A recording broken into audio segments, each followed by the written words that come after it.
명절 잘 보내셨습니까? 이번 주에는 미가서에 대해서 알아보도록 하겠습니다.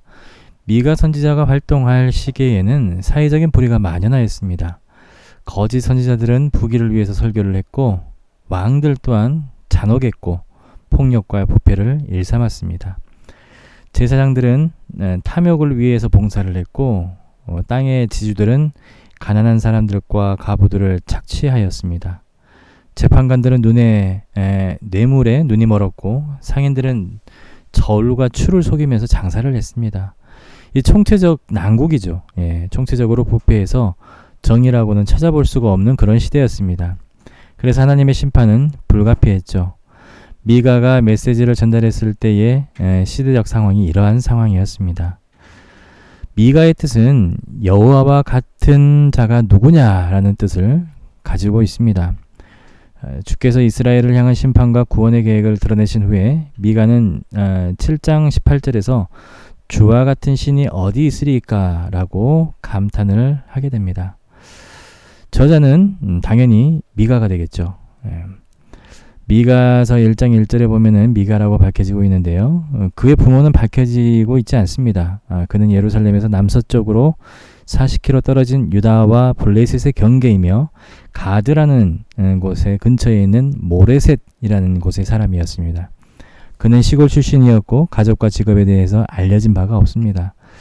정치적인 상황에 대해서도 이사야나 다니엘처럼 박식하지도 않았습니다. 하지만 백성이 받는 고통에는 깊은 관심을 가진 그러한 선지자였습니다. 미가 선지자는 아모스처럼 농업지역 출신입니다. 그래서 많은 부분 농업을 주업으로 삼고 있었죠. 기록 연대와 배경을 보게 되면요, 미가서는 주전 735년에서 700년 사이에 기록된 것으로 추정됩니다. 그리고 미가서 1장 1절에서 미가는 사마리아와 예루살렘에 관한 묵시를 받은 것으로 봐서 그는 주로 유다를 향한 메시지를 증거했지만은 북왕국 이스라엘을 향해서도 메시지를 전하던 선지자였습니다. 특징을 살펴보자면은 미가서는요 이사야서의 축소판이라고 할 수 있어요. 두 책의 공통점으로 우리가 찾아볼 수가 있는데 먼저 아수르의 초기 침략을 예언했습니다. 그리고 유다의 구원과 바벨론의 포로가 됨을 언급하였고 의식뿐인 종교의 허망함을 지적했습니다. 한마디로 형식적인 예배를 드렸다는 거죠. 그리고 메시아의 도래를 예언했었고 회개로 말미암은 이스라엘의 궁극적인 구원을 예언했습니다. 차이점을 보자면은 이사야는 열방과 정치적인 측면을 강조했고 미가는 도덕적인 그리고 사회적 문제를 또 강조를 하게 되었습니다.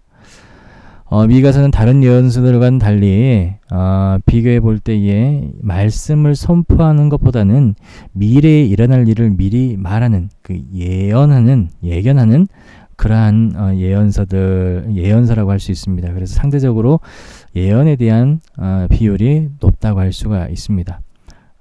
그래서 이 성경의 미가 선지자의 선지서를 보게 되면 구약과 신약에서 중요하게 인용이 되게 되는데 미가가 활동한 지 한 세기 후에 예레미야 26장 18장에서 장로들은 미가 3장 12절에 이러므로 너희로 말미암아 시온은 갈아엎은 밭이 되었고 예루살렘은 무더기가 되고 성전에 사는 수풀의 높은 곳이 되리라 라는 심판의 메시지를 인용하게 됩니다. 이 말씀을 풀어보자면은 공경에 빠졌던 예레미야를 구출하는 역할을 하게 되는 것이죠. 그리고 마태복음 2장 5절에서 6절에서 대제사장과 서기관들이 헤로덱에서 메시아의 출생지에 대한 질문을 받았을 때에 미가서 5장 2절의 말씀을 인용하여서 베들레헴 에브라다야 너는 유다 족속 중에 작을지라도 이스라엘을 다스릴 자가 내게서 내게로 나올 것이라 그의 근본은 상고에 영원히 있느니라 라는 말씀을 풀어서 해석을 하게 됩니다. 그리고 또 미가서 7장 6절에 아들이 아버지를 멸시하며 딸이 어머니를 대적하며 며느리가 시어머니를 대적하리니 사람의 원수가 곧 자기의 집안 사람이로다 라는 말씀, 이것이 바로 마태복음 10장과 마가복음 13장 그리고 누가복음 12장에서 인용되게 됩니다. 자, 그리고 또 미가서는 법적인 용어를 사용하여서 이스라엘의 죄를 지적하고 포로됨과 멸망을 선포 선고하게 됩니다. 어찌 보면은 이 판관적인 부분들이 많이 있어요. 한마디로 법적인 부분들을 이야기를 하면서 죄를 지었기 때문에 그에 대한 형벌을 받는다라는 판결을 하는 그러한 용어들이 많이 나와 있다고 할 수 있습니다. 개관을 살펴보겠습니다. 개관은요, 1장부터 3장까지 심판, 4장부터 5장까지는 구원, 6장부터 7장까지는 회복에 대한 내용으로 되어 있고요. 강조점과 초점과 명령은 밑에 나와 있는 것처럼 그렇게 쓰여져 있습니다. 자, 먼저 이스라엘과 유다에 대한 심판에 대해서 알아보게 되면요, 미가는 백성의 죄와 심판에 대해서 외치게 됩니다. 미가는 북왕국 이스라엘 그리고 남왕국 유다에 관한 여호와의 말씀을 받게 됩니다. 그리고 미가는 백성의 죄로 인한 하나님의 심판을 예언하게 됩니다. 하나님께서는 높은 곳을 짓밟는다고 하시는데 높은 곳의 우상들에게 예배하는 산 혹은 언덕 위에 있는 장소를 말하고 있는데요. 이교도들이 종종 산 꼭대기에서 예배를 드리는 것을 보고 하나님께서 그들을 심판하실 것이다 라는 것을 이야기하는 것이죠. 그리고 바알 종교와 같이 이방 종교에서는 성전의 기생, 창녀들이 따로 구별되어 있었습니다. 그래서 하나님께서 금지하신 이러한 성행위를 통해서 이 기생에게 지불되는 그 기생의 값은 성전에 드리는 예물로, 성전 선물로도 번역이 됩니다. 그래서 이교도는 다산 의식과 번역 때문에 성전에서 음행을 일삼았다는 것이죠. 예. 우리가 여기에서 느낄 점은요, 우리는 하나님께서 말씀하시는 우리의 죄에 대한 그분의 음성을 우리가 들어야 된다는 겁니다. 미가를 통해서 이스라엘에게 선포를 했던 하나님의 말씀, 그런 것처럼 우리들에게 하나님의 말씀, 성경을 통해서 우리들에게 해주시는 말씀을 우리가 깨닫고 우리의 죄를 뉘우쳐야 된다는 것이죠. 하나님의 말씀을 토대로 우리가 하나님의 음성을 들어야 된다는 것입니다. 자, 그리고 미가는 북왕국의 징벌과 예루살렘의 비참함에 대해서 애곡을 하게 됩니다.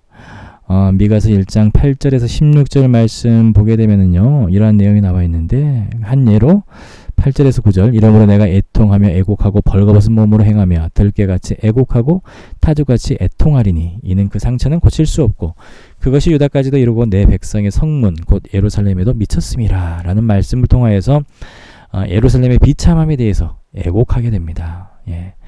그리고 또한 15절에도 나와 있죠. 이스라엘의 영광이 아둘람까지 이를 것이다 라고 하면서 독수리 같게 할지어다 이는 그들이 사로잡혀 너를 떠났음이라 라는 내용을 통하여서 하나님께서 심판하시는 내용을 슬퍼하며 애도하는 마음으로, 애곡하는 마음으로 선지서를 써나가게 되었습니다. 여러분, 이처럼 죄를 짓는다는 것은요, 하나님께 영광을 가리게 되는 것입니다. 그리고 상처를 남기게 되고, 그리고 애통함을 우리가, 그리고 수치를 우리가 가져오게 되는 것입니다.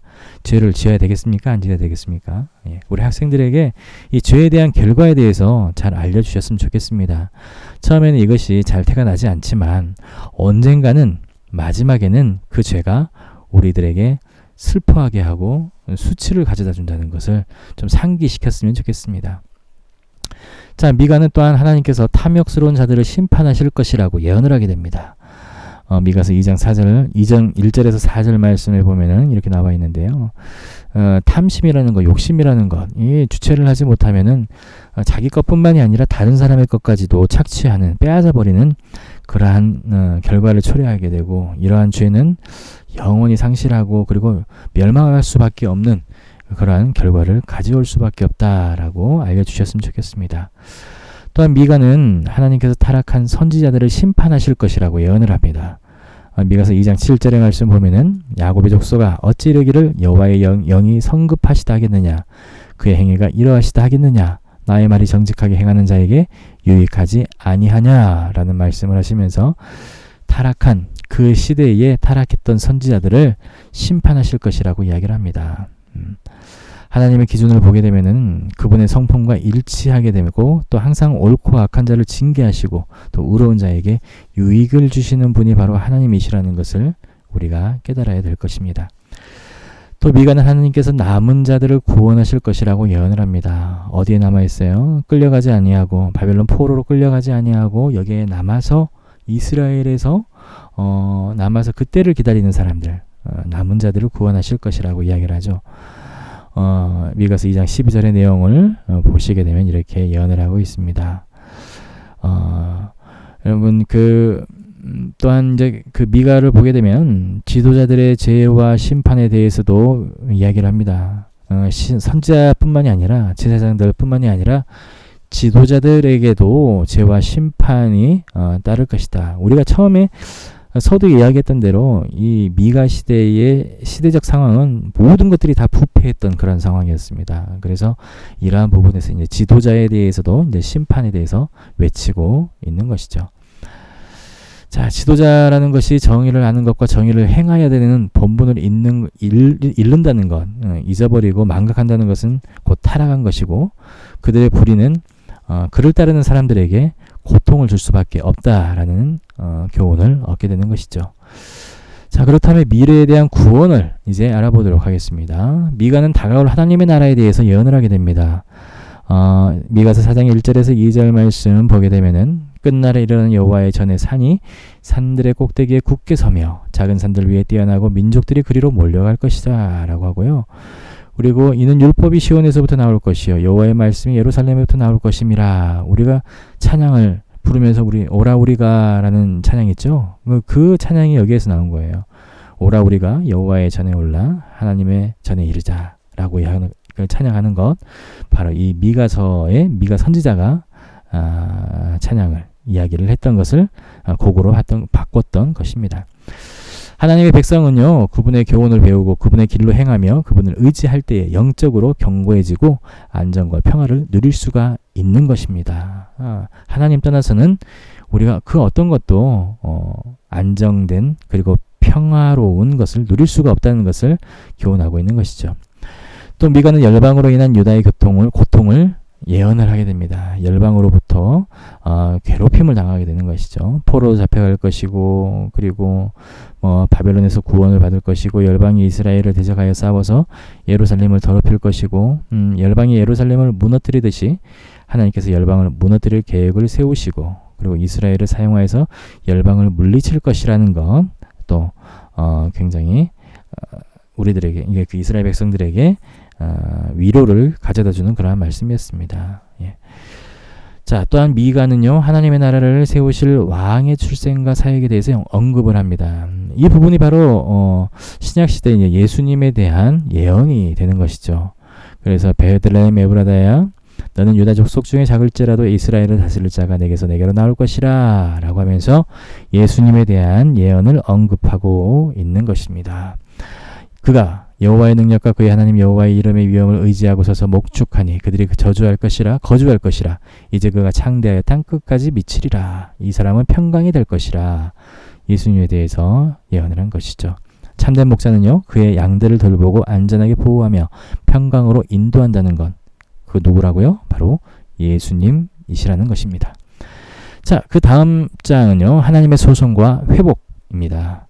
자, 미가는 하나님께서 그의 백성의 죄에 대해서 기소를 합니다. 법적인 용어 나왔죠? 기소.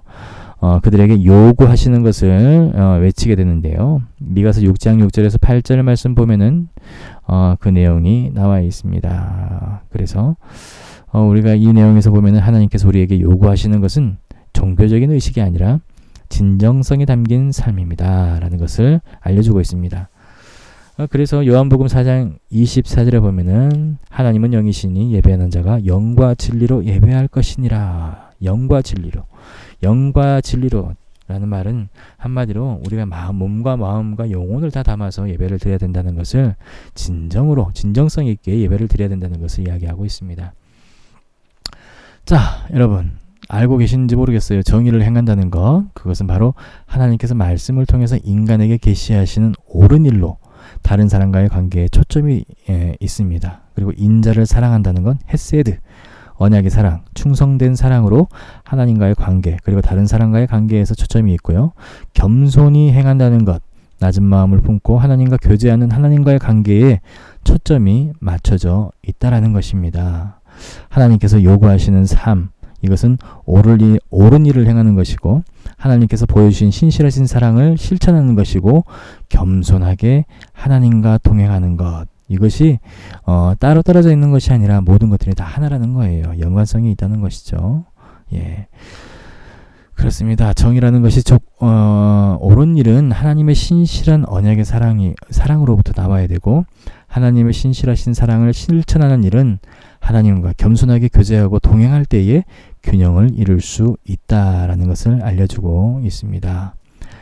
자, 미가는요, 이스라엘이 하나님의 요구에 미치지 못하기 때문에 징벌을 받을 것이라고 외치고 있습니다. 하나님의 요구사항에 대해서 미치지 못했기 때문에 너희는 매가 예비되었나니 그것을 정하신 이가 누구인지 들을지니라. 매가 예비되었어요. 그리고 그것을 정하시는 것 누구예요? 하나님이시라는 것이죠.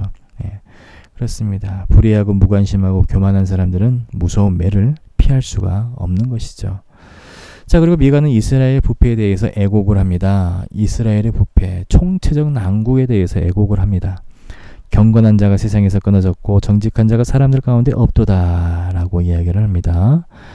자, 그래서 부패라는 것이 정직함이 없어지는 것이고, 그리고 부정에서 조금만 틈을 주게 되면은 이 부정이라는 세균은 마음 한구석을 비집고 들어와서 자리를 잡고 부정이 부패를 확산시키고, 일단 이게 확산이 되게 되면 부패에 대해서 무감각해지는 것이죠. 예, 조그마한 부정이라도 틈을 주지 않도록 우리가 늘 마음을 새롭게 그리고 깨끗하게 가꾸어야 됩니다. 한마디로 자기 자신을 되돌아볼 줄 아는 사람이 돼야 된다는 것입니다. 미가는 하나님을 확고하게 신뢰하면서 회복에 대한 예언을 하게 됩니다. 오직 나는 여호와를 우러러보며 나를 구원하시는 하나님을 바라보나니 나의 하나님께서 나에게 귀를 기울이시리로다 라고 합니다. 하나님께서는 결국 우리 모든 대체물을 제거하시고 그분만 바라보게 하신다는 것입니다. 그리고 미가는 하나님께 간구하며 회복과 용서의 복을 확신하게 됩니다. 미가서 7장 18절에 나와 있죠. 그렇습니다. 자, 그리고 이제 주제에 대해서 알아보도록 하겠습니다. 미가서의 주제는요, 죄에 대한 심판입니다. 미가는 들을지어다 또는 들으라 라는 말로 백성들에게 주의할 것을 강조하고 있고, 죄에 대한 심판을 외치게 됩니다. 그들의 죄악으로 말미암아 심판의 날은 불가피하다라는 것을 전하게 되는 것이죠. 목적은요, 죄를 드러내기 위함입니다. 그리고 심판을 선포하기 위함입니다. 그리고 또한 회복을 약속하기 위함입니다. 핵심 구절 보겠습니다. 핵심 구절은 미가서 6장 6절에서 8절 말씀입니다. 내가 무엇을 가지고 여호와 앞에 나아가며 높으신 하나님께 경배할까? 내가 번제물로 1년 된 송아지를 가지고 그 앞에 나아갈까? 여호와께서 천천의 순양이나 만만의 강물 같은 기름을 기뻐하실까? 내 허물을 위하여 내 맏아들을 내 영혼의 죄로 말미암아 내 몸에 열매를 드릴까? 사람아, 주께서 선한 것이 무엇임을 내게 보이셨나니 여호와께서 내게 구하시는 것은 오직 정의를 행하며 인자를 사랑하며 겸손하게 내 하나님과 함께 행하는 것이 아니냐라는 것이 핵심 구절이 되겠습니다. 이 미가서의 말씀들을 우리 삶 속에 적용을 해보게 되면요, 하나님께서는 요구하시는 삶은 껍데기 종교 행위가 아니라 진정성이 담긴 예배, 그리고 그에 따르는 진정성 있는 삶이라는 것을 가르쳐주고 있습니다. 아무리 모든 예배에 출석을 다하고 많은 설교들을 듣고 기도를 많이 드린다 할지라도 하나님께서 요구하신 순종의 삶이 없다면 그것은 아무런 유익도 우리들에게 주지 못하는 이기적인 종교 행위에 불과하다라는 것이죠. 그래서 하나님께서 요구하시는 진정성 있는 삶을 사는 것이 잘 사는 인생이고 복된 인생이고 그리고 후회 없는 인생이라는 것입니다. 자, 그렇다면 우리가 어떻게 진정성 있는 삶을 실천할 수가 있을까요? 정의라는 것이 옳은 일을 하는 것이죠. 매일 옳은 일을 실천해야 되고, 내가 하는 일이 옳은 일인지 되돌아봐야 되고, 내가 하는 말이 옳은 말인지 되돌아봐야 되고, 내가 하는 말이 옳은지 성경적인지 아니면 세상적인지 하나님의 진리에 부합되는지, 그리고 내가 하는 모든 말들과 행동들이 하나님이 기뻐하시는 일들인지, 이런 질문들이 옳은 일의 잣대가 됩니다. 하지만 바른 말이라고 해서 함부로 하지 말고 또 옳다고 무턱대고 행동하지도 말아야 됩니다. 옳은 일을 하되 기도하는 가운데 하나님의 마음을 읽고 나아가야 되는 것이죠. 그리고 하나님의 사랑은 무조건적인 사랑, 그래서 하나님께서 보여주시고 가르쳐주신 그 사랑을 우리에게 실천하라고 이야기하십니다. 상대방의 자격과 신분 그리고 조건을 따지거나 묻지도 말고 사랑을 해야 됩니다. 우리 어른들로 보자면은 우리 배우자나 아니면은 친구들이나 학생들은 친구들이나 교우들, 가까운 사람들에게서부터 실천을 할 수 있는 그러한 하나님의 사랑을 실천하는 사람들이 되어야 되겠죠. 그리고 우리들에게 되갚을 수 없는 사람들에게 사랑을 베푸는 것, 기도하면서 한 달 이내에 대상을 정해서 사랑을 베풀 계획을 세워보는 것도 좋을 것 같습니다. 내가 오늘 기도를 하고 그리고 내가 사랑을 베풀 수 있는, 내가 받기 위한 사랑이 아니라 되갚을 수 없는 사람들에게 우리가 사랑을 베푸는 것, 이것도 좋은 계획인 것 같습니다. 그리고 겸손은 자격이 없는 나 자신을 거룩하신 하나님께서 거두셨다는 자각과 그리고 감사에서부터 시작하는 것이죠.